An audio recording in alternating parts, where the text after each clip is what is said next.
New Orleans requests proposals to demolish the Plaza Tower. Maddie Kurth joins us live with today's new step in the effort to rid Howard Avenue of the blighted property.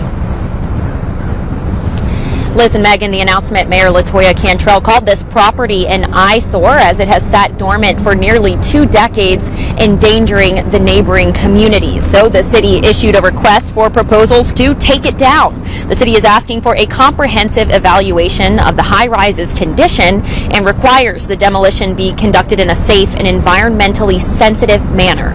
In September, the city placed a lien on the building to recoup the costs of barricades it put up to secure the site, and the city also imposed more than $220,000 in fines for violations of the minimum property maintenance code. The city says it was the second largest fine the department has ever imposed in a code enforcement action, and the city says the RFP will enable it to quickly begin demolition if and when building conditions warrant. Now, in late November, an attorney for Joe Yeager said that this building was under contract for sale and in the inspection period.